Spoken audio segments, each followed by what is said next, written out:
Johannes Ockeghem. Su vida. Johannes Ockeghem, también escrito como Jan de apellido Ockeghem, Ockegum, Ockchem, Ockegam, fue el principal compositor de la segunda generación de la escuela franco-flamenca, situado entre Dufay y Josquin Desprez y uno de los más influyentes y respetados músicos de su época, sirvió a 3 reyes de Francia. Nace en Saint-Ghislain, Bélgica. Se desconoce la fecha exacta de su nacimiento, estableciéndola entre 1410 y 1420, la fecha más temprana se sostiene con la teoría de que éste ya conocía al compositor Binchois antes de que éste se mudara de Mons y Lille, en 1423.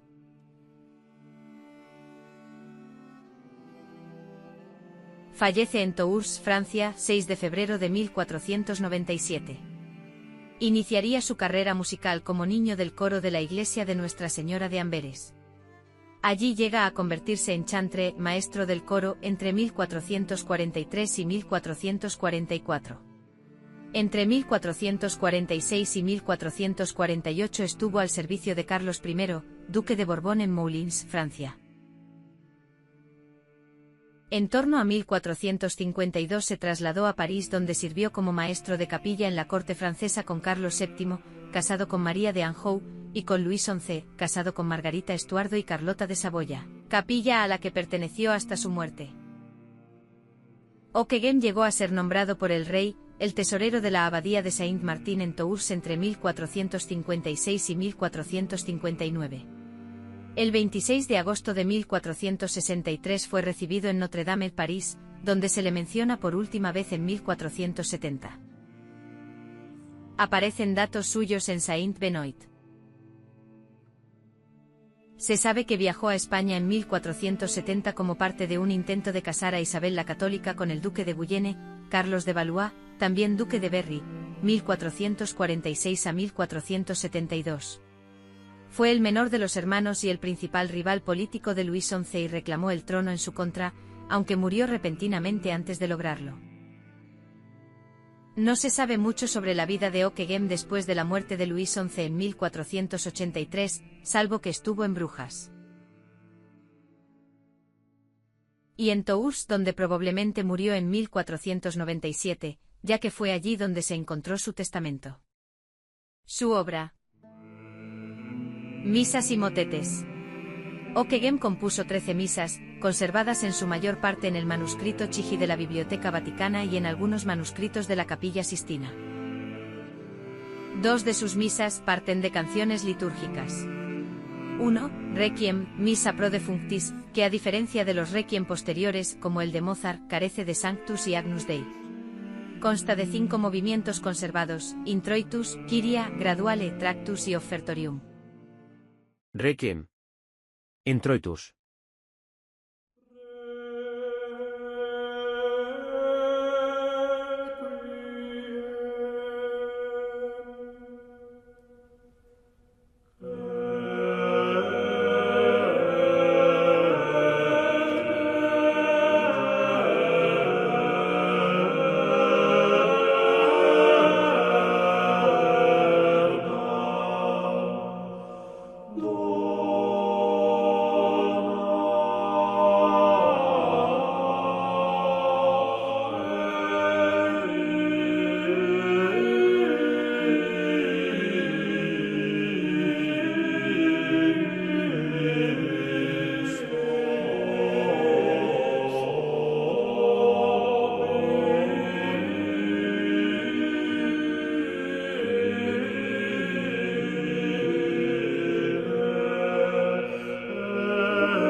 Y 2. Credo. La misa Cuius Bistoni, de todos los tonos, está construida sobre conceptos de orden técnico y abstracto. Cuius Bistoni. Sanctus en lidio.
Otra de las misas Prolationum de Prolaciones está compuesta similar al Cuius Bistoni, sin influencias de canciones litúrgicas. Prolationum. Kyrie.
De sus 10 motetes, algunos de atribución dudosa, hay que destacar la lamentación por la muerte de Vinchois, Deploration sur la mort de Gilles Vinchois, o Plorans, famosa pieza polifónica escrita en 1460. Las Deplorations, lamentos fúnebres, rinden homenaje a maestros y colegas, en este caso a Vinchois.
Otros dos motetes muy importantes son Gaude María.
Y el motete a 36 voces Deo Gratia.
Canciones. Algunas de sus 21 canciones, que aparecen en las colecciones de finales del siglo XV y principios de XVI, son principalmente rondos a 3 voces y virelais. Muchas de ellas se encuentran en el Chansonnier Laborde. A su muerte varios poetas escribieron odas de lamento. Entre ellos, Cretin y Guillaume Dubois, 1460 a 30 de noviembre de 1525. Jean Molinet, Desbrés 1435 a Valenciennes, 23 de agosto de 1507. Y Erasmo de Rotterdam, 1466 a 1536, también conocido como Erasmo de Bergen op Zoom, es considerado como uno de los más grandes eruditos del Renacimiento. Josquin Desprez y Johannes Lupi pusieron música a los poemas de Molinet y Erasmus respectivamente. Busnois, alumno del venerable maestro, le había dedicado en vida el motete in hydraulis.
La música de Ockeghem difiere de la de su antecesor Dufay, en que la arquitectura y las líneas melódicas están más cuidadas. Todas estas señas de alabanza hacia la figura de Ockeghem permiten observar la gran consideración que se tuvo en la época a un compositor que cimentaría las bases de la polifonía y del contrapunto en la música occidental durante más de un siglo.